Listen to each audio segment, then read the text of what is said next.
আমরা এবার চট্টগ্রামে চলে যেতে চাই। আমাদের সহকর্মী মামুনুর রশিদ অভি আছেন আমাদের সঙ্গে। অভি, শুভ নববর্ষ আপনাকে। ঢাকার মতো চট্টগ্রামেও নিশ্চয়ই বিভিন্ন আয়োজন হচ্ছে, সেখানকার কি পরিস্থিতি, সেখানকার যে দর্শক আছে তাদের সঙ্গে কথা বলেছেন কিনা, তারা কি বলছেন আমাদের জানাবেন। আমি রয়েছি চট্টগ্রামের সিআরবি এলাকায় এবং প্রতি বছরে কিন্তু এখানটাতে নববর্ষ উদযাপন পরিষদের উদ্যোগে পহেলা বৈশাখকে বরণ করার জন্য যে প্রস্তুতি, অর্থাৎ নতুন বছরকে বরণ করার জন্য যে প্রস্তুতি, সেটি কিন্তু সকাল 7:30 থেকে ভায়োলিনের মাধ্যমে শুরু হয়েছে। নিশ্চয়ই দেখতে পাচ্ছেন শিরিষতলায় এখানে একদল শিল্পীরা তারা বিভিন্ন ধরনের যে গান পরিবেশন করছেন সেটি দর্শকরা একেবারে মুগ্ধ হয়ে শুনছেন। এবং চট্টগ্রামে এই যে নতুন বছরকে বরণ করার জন্য যে আবহ বিভিন্নভাবে আসলে রাঙিয়ে তোলা হয়েছে। আপনি জানেন যে সকাল 8:30টায় কিন্তু চট্টগ্রাম জেলা প্রশাসনের পক্ষ থেকে মঙ্গল শোভাযাত্রা বের করা হবে চট্টগ্রামের সার্কিট হাউস থেকে এবং বিভিন্ন সড়ক প্রদক্ষিণ করা হবে এবং এই শোভাযাত্রাকে কেন্দ্র করে কিন্তু নানা ধরনের প্রস্তুতি নেওয়া হয়েছে। এই মুহূর্তে যে নববর্ষ উদযাপন পরিষদের পক্ষ থেকে গতকালকে আমরা দেখেছি বর্ষবরণের যে আনুষ্ঠানিকতা, এটাকে বরণ করার জন্য তাদের যেই ব্যাপক প্রস্তুতি, সব রকমের প্রস্তুতি এখন পর্যন্ত ঠিকঠাক বলা যায়। কারণ কিছুক্ষণ আগে আমরা দেখেছি সিএমপির পক্ষ থেকে একটি ডগ স্কোয়াড এসেছে। কোনো ধরনের ত্রুটি আছে কিনা বা কোনো ধরনের সংঘাতের কোনো হতে পারে কিনা সেই বিষয়গুলো কিন্তু তারা দেখেছেন। এখন পর্যন্ত সব ঠিকঠাক। আইন শৃঙ্খলা রক্ষাকারী বাহিনী তারাও কাজ করছেন তাদের মতো করে। যারা রয়েছেন এখানে বিভিন্ন ধরনের শিল্পীরা, চট্টগ্রাম শিল্পকলার শিল্পী থেকে শুরু করে নানা যে সংগঠনগুলো রয়েছে সেই সব সংগঠন সবাই একত্রিত হয়েছেন।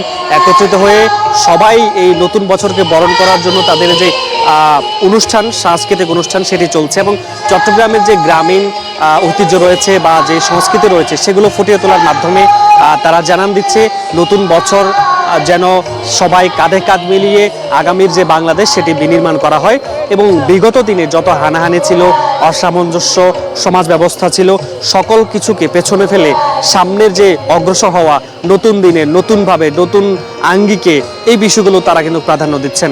এবং যদি বলি, নজরুলের একটি কথা আছে, পুরাণের প্রস্থান নতুনের আহ্বান, অর্থাৎ পুরনো সকল গ্লানি মুছে দিয়ে নতুন বছরে তারা সব কিছু যেন সুন্দরভাবে করতে পারেন, এই বিষয়টি কিন্তু সকলেই বলছেন। এবং এখানে যারা আগত দর্শক রয়েছেন তারা বলছেন যে আগামী বাংলাদেশ যেন কোনো ধরনের হানাহানি না থাকে, সমাজ ব্যবস্থায় কোনো ধরনের বৈষম্য না থাকে, অর্থাৎ আগামীর যে বাংলাদেশ তারা বলছেন যেন বৈষম্যহীন একটি বাংলাদেশ, ধর্ম বর্ণ নির্বিশেষে সবাই কাঁধে কাঁধ মিলিয়ে একটি সুন্দর বাংলাদেশ গঠন করবেন, এই প্রত্যাশাটুকু সবাই রাখছেন।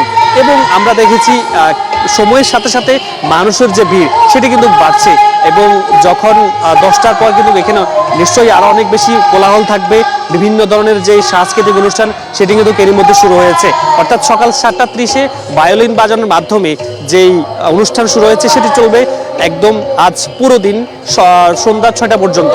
এবং এছাড়াও রয়েছে চট্টগ্রামের ডিসি হিলে, সেখানে জেলা প্রশাসনের উদ্যোগে যে মঙ্গল শোভাযাত্রা বের করার পর সেখানে তাদের যে আনুষ্ঠানিকতা, সাংস্কৃতিক অনুষ্ঠান সেখানেও সেটি চলবে। অর্থাৎ চট্টগ্রামে বিভিন্ন জায়গায় যে সাংস্কৃতিক অনুষ্ঠান, নতুন বছরকে বরণ করার জন্য মানুষের যে আগ্রহ, যে উন্মাদনা, সেটি অনেকাংশেই বেশি আমরা দেখেছি।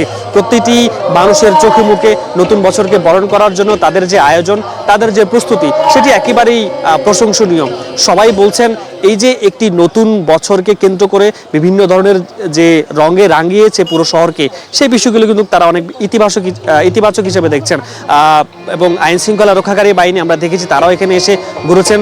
তারা বলছেন যে এই অনুষ্ঠানকে সাফল্যমণ্ডিত করার জন্য একেবারেই সর্বাত্মক ধরনের যে সহযোগিতা করা দরকার তাদের পক্ষ থেকে সেটি এখন পর্যন্ত করা হচ্ছে। বিভিন্ন পয়েন্টেই পুলিশের সদস্যরা রয়েছেন এবং সিভিল ড্রেসও, বিভিন্ন ধরনের যে গোয়েন্দা নজরদারি সেটিও বাড়ানো হয়েছে। সব মিলিয়ে আমরা বলতে পারি চট্টগ্রামের যেই নববর্ষ উদযাপন পরিষদ উদ্যোগে যে সিআরবিতে সাংস্কৃতিক অনুষ্ঠান নতুন বছরকে বরণ করার জন্য সেটি একেবারেই প্রতি বছর হয়ে থাকে, তারই ধারাবাহিকতায় এবছরও নতুনভাবে। এবং গত বছর আপনি জানেন চট্টগ্রামে কিছু বিক্ষিপ্ত ঘটনার কারণে সেভাবে কিন্তু অনুষ্ঠানগুলো ব্যাপক আকারে করতে পারেনি, ফলে এবছর নতুনভাবে যাতে মানুষজনও অনেক বেশি অংশগ্রহণ করছেন, একেবারেই বিস্তীর্ণ আকারে এই অনুষ্ঠানটি এবারে করা হচ্ছে। মানুষজনের আগ্রহ অনেক বেশি। সকাল থেকেই দেখেছি নানা বয়সী মানুষজন একেবারে নতুন পোশাক পরে, পাঞ্জাবি পায়জামা শাড়ি পরে নানা বয়সী মানুষজন অনুষ্ঠান স্থলে আসছেন, কেউ পরিবার পরিজন বন্ধু বান্ধব একেবারে সবাই এখানে আসছেন। আমরা বেশ কিছু মানুষের সাথে কথা বলেছি, তারা যেটি বলছেন যে নতুন বছরকে বরণ করার জন্য তাদের যে আনন্দ, এই যে সাংস্কৃতিক অনুষ্ঠান সেটি কিন্তু অনেক বেশি প্রশংসনীয়। সবাই আসলে মুগ্ধ হয়ে শুনছেন। অনেকে বলছেন যে বিশেষ করে যারা বিভিন্ন সময়ে সারা বছর চাকরি নিয়ে ব্যস্ত থাকেন, সেই সময়গুলো তারা সময় পান না, ফলে এই আজকের দিনটাতে তারা এই সময়টু ভালো করে কাটানোর জন্য কিন্তু চট্টগ্রামের সিআরবি শিরিষতলা তারা এখানে এসেছেন। একেবারে রঙিন পোশাক পরে নিজেদেরকে রাঙিয়ে তোলার জন্য যে আয়োজন সেটি কিন্তু অনেকাংশেই চলছে। আমরা দেখেছি অনেকেই সাদা পাঞ্জাবি পরে এসেছে, বিভিন্ন ধরনের যেই শাড়ি সেগুলো কিন্তু তারা পরে এসেছে। সব মিলিয়ে বলা যায় মানুষের যে আগ্রহ সেটি অনেকাংশেই চরম বলা যায়, এবং তারা অনেক বেশি আনন্দিত যে নতুন বছরকে বরণ করার জন্য যে ধরনের প্রস্তুতি নেওয়া দরকার সবগুলোই এখন পর্যন্ত সম্পন্ন হয়েছে। এবং বলা যায় চট্টগ্রামে একেবারে উৎসবের আমেজ, নতুন বছরকে বরণ করার জন্য যে সাংস্কৃতিক অনুষ্ঠান যা যা করা দরকার সবই কিন্তু একেবারেই দারুণভাবে শুরু হয়েছে। বলা যায় চট্টগ্রামের আজকের যে সকাল সেটি একেবারেই দারুণভাবে শুরু হয়েছে। নুসরাত, ধন্যবাদ অভি, আপনাকে খুব সুন্দর কথা বলেছেন।